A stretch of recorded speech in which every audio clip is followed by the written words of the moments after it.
Occasion ఏదైనా location ఎక్కడైనా తెలుగువారి వేడుక అంటే ఆలివ్ మిఠాయి ఉండాల్సిందే.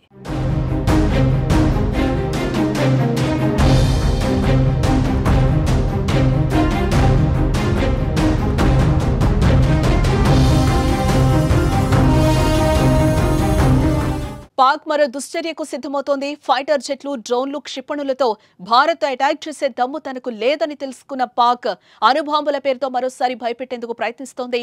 అణ్వాయుధాలపై అధికారాలున్న ఎన్సీఏతో పాక్ ప్రధాని శనివారం సమావేశం ఏర్పాటు చేయడం ఇప్పుడు ఉత్కంఠ రేపుతోంది. అణ్వాయుధ నిల్వలతో సహా భద్రతా నిర్ణయాలు తీసుకునే పౌర సైనికాధికారుల అత్యున్నత సంస్థ ఎన్సీఏ ఈ సమావేశంలో joint chiefs of staff committee chairman, army staff chief, naval staff chief, air staff chief, కీలక మంత్రులు, ఇతర పౌర సైనిక అధికారులు హాజరు కానున్నట్లుగా సమాచారం. ఈ భేటీలో అణ్వాయుధాల నియంత్రణ, కార్యాచరణ నిర్ణయాలను పర్యవేక్షించే అత్యున్నత సంస్థతో ఆయన కీలక చర్చలు జరపనున్నారు.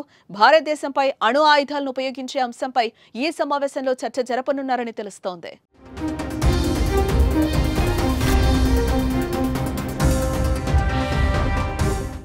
అణ్వాయుధాలను ఉపయోగించే అధికారం దేశాలకు లేదు. కానీ పాక్ మాత్రం భారత్తో ఉద్రిక్త పరిస్థితులు మొదలైనప్పటి నుంచి అణుబాంబుల పేరుతో భయపెడుతూ వస్తోంది.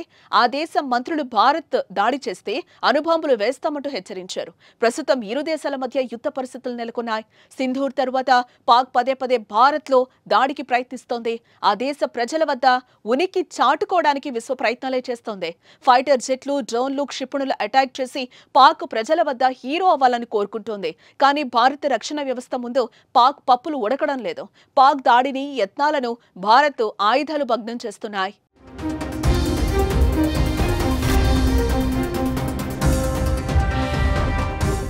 డ్రోన్లు, క్షిపణులు, ఫైటర్ జెట్లను మన సుదర్శన చక్ర S-400 ఆకాశ్ వంటి అత్యాధునిక భూమి మీద నుంచి గాల్లోకి లక్ష్యాలను ఛేదిస్తూ పాకిస్తాన్కు చావు దెబ్బ కొడుతోంది. ఇక తమ ఆయుధాలతో భారత్పై నెగ్గలేమని క్లారిటీకి వచ్చేసిన పాకిస్తాన్ బ్లాక్మెయిల్కు దిగుతోంది. ఇలా అణుబాంబులతో భయపెట్టేందుకు ఎన్సీఏ సమావేశం ఏర్పాటు చేసి అలజడి సృష్టించేందుకు ప్రయత్నిస్తోంది. ఇలా తన చేష్టలతో అంతర్జాతీయ వేదికగా నవ్వులు పాలవుతోంది.